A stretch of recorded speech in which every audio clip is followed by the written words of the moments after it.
Okay, thank you so much. Me that's say when you bre na bribia or hear me on the platform Brahima Studios. Na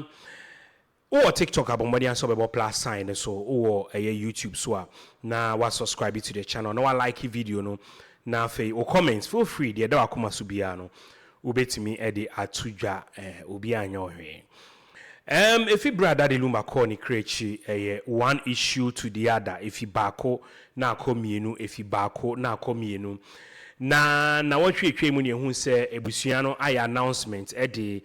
da ye babe Daddy Lumba ye omodi abetudwa. Ghana fo bebre na ne hu bie sa bredi na ye nim date no. Na ye wo ho ne hu say Akosua Serwaa fusu Daddy Lumba ne ho kafo a na Ghana fo ina nim no. Odin krata bi ababontin a wa file injunction bi na nipa omudin da so ebusuapeni Kofi Wusu Odo Broni and afi so no mortuary anase funeral home a Daddy Lumba eda ni na no odiomudin ehye so. Okay. Na asem ne baaye no ya twe ne sre ni abasa na ohwe ede Akosua Serwaa obisa na se ohwehwe a osi opese ono na ye declare na se ono nko na enya ho kwan se obetimi edikuna ene ne point a Akosua Serwaa ye mame ode atudwa se ono nko na wo so timi edi kuna oni obi amumu enyihie saa de ka no. Na asem yi ba ye ababa ye deja aye he ena ye nya ne ntie se ebusua no so kire mu a ebri bi du ya anti Akosua Serwaa edikrata bi ma Daddy Lumba ebusua fo se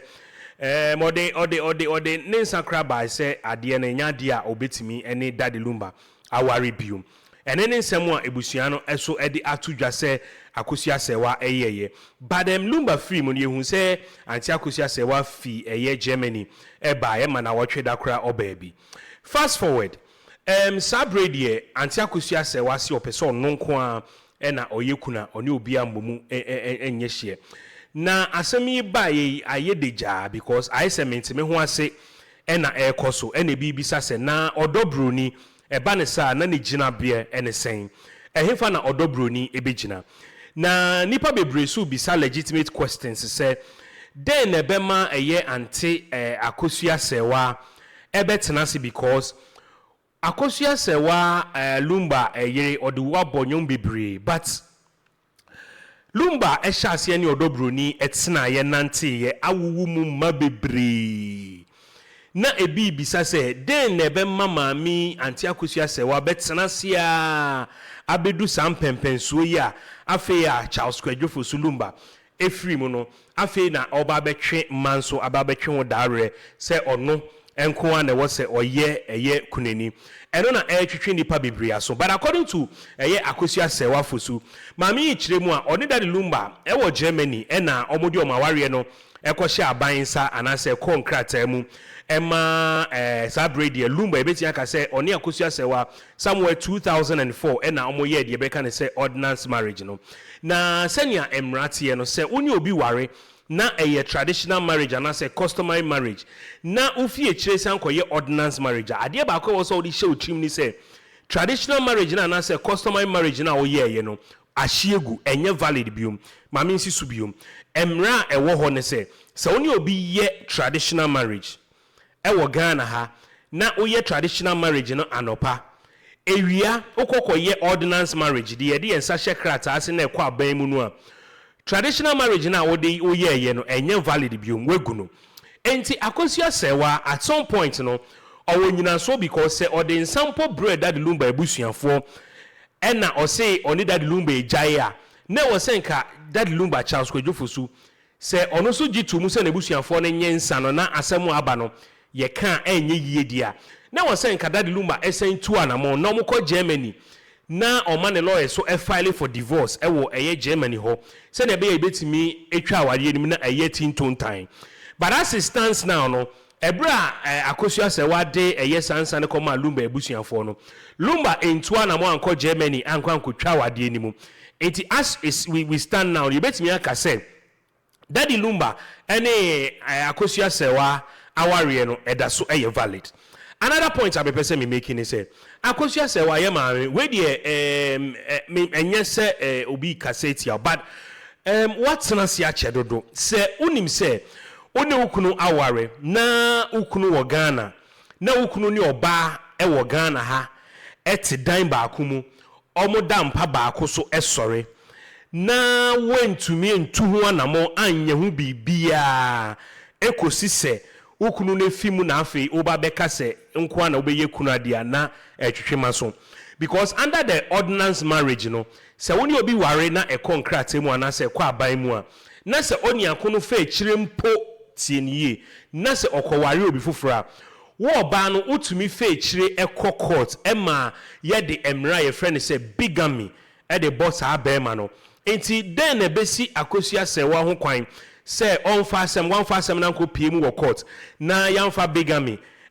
charge no amfa Daddy Lumba se me ni mikunu ne wo ya ware under the ordinance marriage but mikunu afa mechi asan akọware oba afofra na osan ne oba afofro tia omo wo na nka wetutu anamon but okuro ti ase ne yante se waye bibia e na Akosua Serwaa we jana saa na ene Odo Broni ni Lumba atena for so many years oma wo mansia konson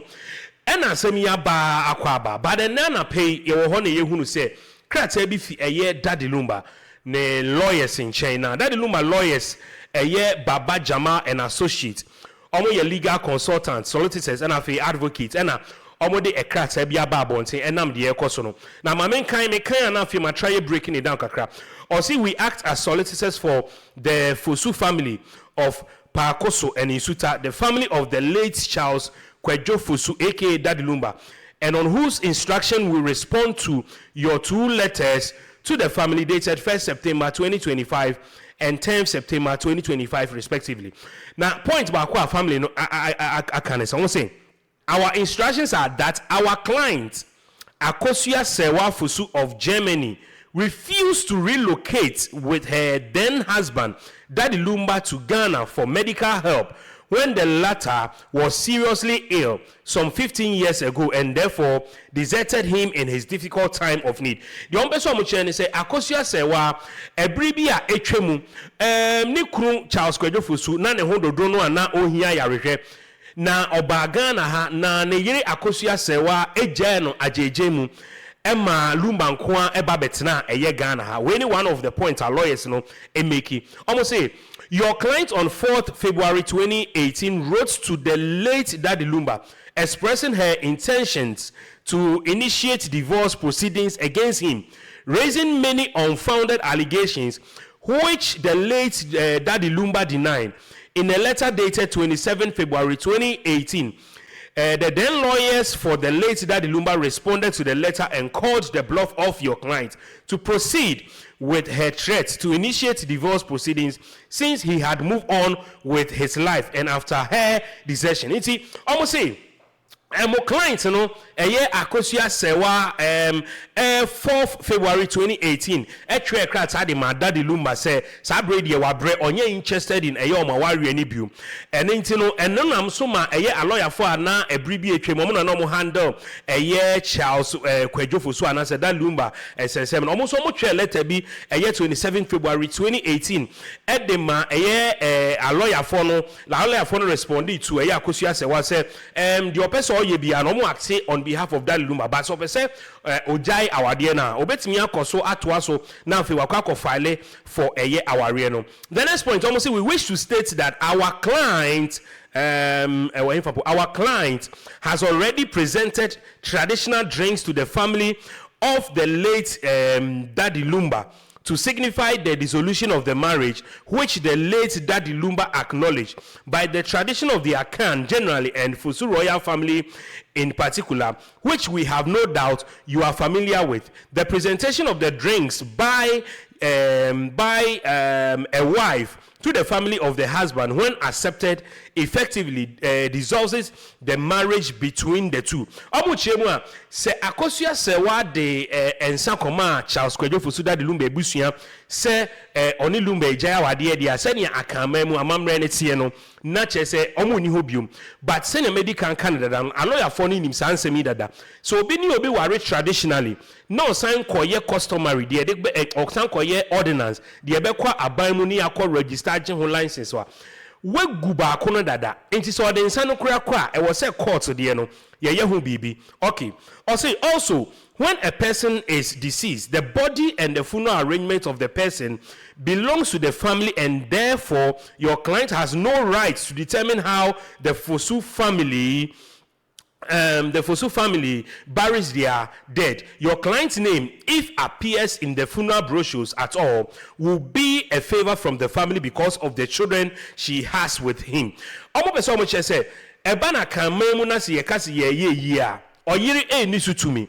na se empo no Akosua Serwaa din be piem wo brochure ni mu a na ebusua no na ehunu mobo bi e na adum bi aso no so na ne dia bemu enam emmofra nti assemble badebi. Okay, almost say our client informs us that Priscilla Ofori, aka Odo Broni, is married to the late Daddy Lumba and was the woman who lived with him through the thick and thin, and were blessed with 6 children for over 15 years. They lived together till his final day on earth. Surface. Okay. When your client deserted the late Daddy Lumba, Odo Broni was there for him. It is therefore our clear instruction to state that Odo Broni is a recognized wife of Daddy Lumba, and same is recognized by the Fosu royal family. Almost some person almost say, omo client no ebo mama nie say Priscilla Ofori aye bonum rane say Odo Broni. Obeti aka say Lumba ware no na oye Lumba yere. And any asemwa a lawyer for no beka. Almost say ebra emu ye den na niema mu ye den no. Eye Priscilla Ofori ananse Odo Broni ena ejina ye eboa ye ema eye Charles Kwadwo Fosu onya na ho ode akosi se bro ofiri mu na oni Daddy Lumba atena for the past 15 years. Oma wo ememu baako ensia. Hey, na mami Akosua Fosu na wo he. Almost say, in respect of the properties of the late Daddy Lumba, we wish to state that all his properties forms part of his estate, which the family, together with the children of the late Daddy Lumba and their mothers, shall work together to ensure fair distribution to all who are entitled to benefit. Until then, let all persons stay away from the properties till it's properly and legally dealt with. We therefore advise your clients to work and comply with the decisions of the Fosu royal family to ensure a peaceful, befitting funeral for their late royal. Almost say, Ebanu Lumba japade ne niama owo sabre de obian stay away, obian twin ho enfemfiri ho. Ebre ne du na se wo se ye chia omo ni mekwan omo befa so eye aloya foi e na eken. Almost say, as the last lawyers of the late Daddy Lumba before his demise, we have in our custody some instructions from the late Daddy Lumba, which serves as a guide to the family as to how he wants his funeral and burial to be conducted, as well as the distribution of his estate. Finally, to avoid any unproductive litigation among the family and the children that may result in shame for the dead, the Fosu family is open for mami friends here. It's don't be so much here and say Charles Kwadwo Fosu answer no be ko ne krechi kra no. Wa kire kwan yemfa so nye ne yie. E kwan ya yemfa so emfa enhyehyɛ ne niama ene niama ina no ena ebusua ne ba be fa so. Enti ena me bisa question say adan na anti Serwaa Fosu etena ase na ukunu ne oba atena for the past somewhere 16 years. Now when to me a mabontin say woni no aware ewo eyemra kwan so wo Germany because Lumba enso yenim say oye citizen of Germany. En ka betimi afale bigamy say woni ukunu wo ho na say ni say na ukunu aye na nka emra ne ndi ba waye din sa aba be si sabria Odo Broni na atena na ho yenim say na Daddy Lumba esi oyare ye at a point na ote wheelchair mu enuanom ni adofo amutie mi obi ote wheelchair mu. You can imagine obi a ɔte no ho ɛmoa ɔde bɛboa no wanyɛ careful as a Lumba kodware a ɛbɛyɛ Odo Broni ɛwɔ sɛ ogya ne nan ɛwɔ sɛ nneɛma bebree wɔ hɔ a Lumba ɔntumi nyɛma no ho Odo Broni na ɛba bɛgyina ayɛ saa nneɛma wei na eti na ɛnɛ asɛmi ayɛ very very dicey a I think say we need to yɛmpɛ asɛm ne pumesi brɛ Lumba wɔ hɔ no na ɔmpɛ ne ho asɛm na sɛm ba kora ɛɛden sɛ Lumba betimi aba abɔnten abɛka ho asɛm I think sɛ wɔ sɛ yɛhwɛ ne yɛ solve problem yie ɛnyɛ saa no a ɛde efi bɛka Daddy Lumba na awerɛho because ɛbɛɛ den so sɛ Odo Broni bɛtena Daddy Lumba ho mfɛ bebree na ɛbɛdu hɔ na afei yɛbɛgya ne gyegye mu aka sɛ ɔnyɛ ne yere ɔntumi nyɛ kuna Mami fancy ya me da so nya brehwe wo TikTok a no abo plus sign so eye Brahima Studios wo YouTube so a Brahima Studios na fe wa subscribe no like na fe wa follow comment with me there bye bye